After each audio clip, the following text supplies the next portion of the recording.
Yun guys, yung pinagpares natin ng nakaraan, isang greaser tsaka isang white. Naiitlog na yung isa, isa oh. Ngayon ko lang nakita oh, siguro kaninang maaga lang yun ang itlog. Nandyan silang dalawa oh, nangitlog na siya. Yan, isa sa mga breeder natin, greaser tsaka yung white. Siguro naman may mabubuhay sa mga pinagpapares natin. Ayan, mayroon na silang itlog. Yan. Dalawang kalapate natin, isang lalaki isang babae na nagpares. Isa sa mga gaging breeder natin eh.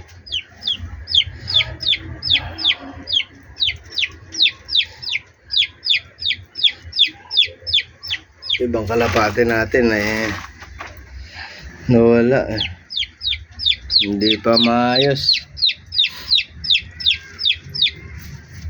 Siguro ano natin yung iba. Ayan o sila oh. Ayan yung dalawa.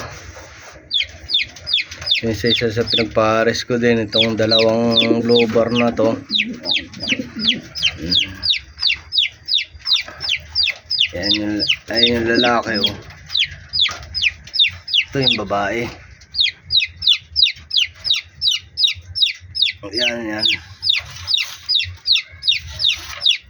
Kaya lang wala pa silang itlog eh.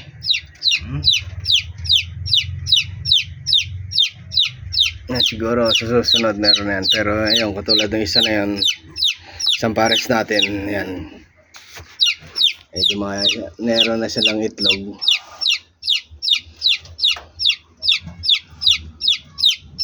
Ingay ng sisiw natin ah. Ayan o, yung sisiw natin o. Ayan. Yung sisiw natin eh. Ang ingay, nag-iisa kasi siya eh. Ang ingay.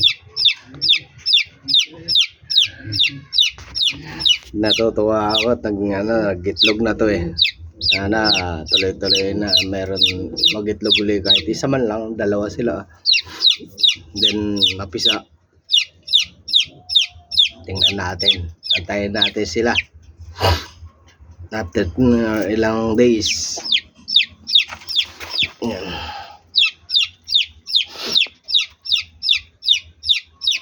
Sana karoon tayo ng mga young bird and then kuha tayo ng sa club ring. Bili tayo kasi meron tayo mga inaantay na itlog na pipisaan nila. Yan, hanap tayo ng bili tayo sa club ng ring para legit tayong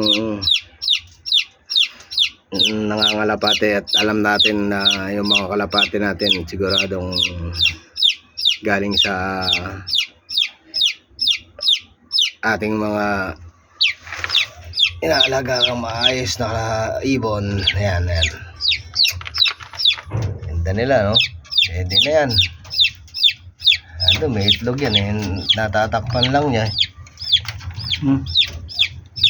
kung mapapansin niya sa ilalim mo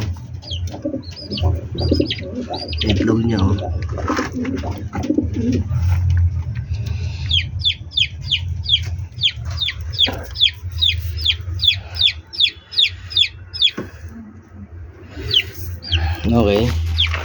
Okay guys, ayan yung mga kalapate natin, nandyan lang.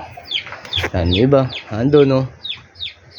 Ayan yung pinaka-colony natin na yung mga young bird na yan dyan.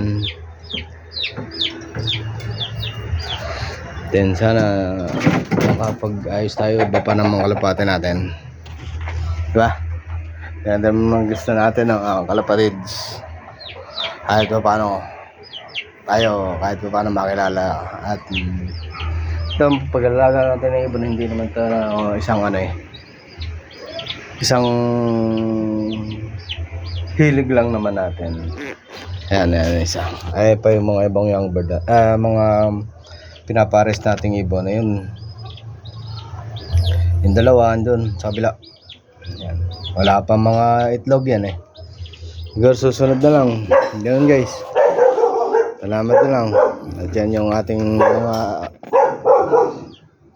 kulungan. Andiyan sila. Thank you, thank you.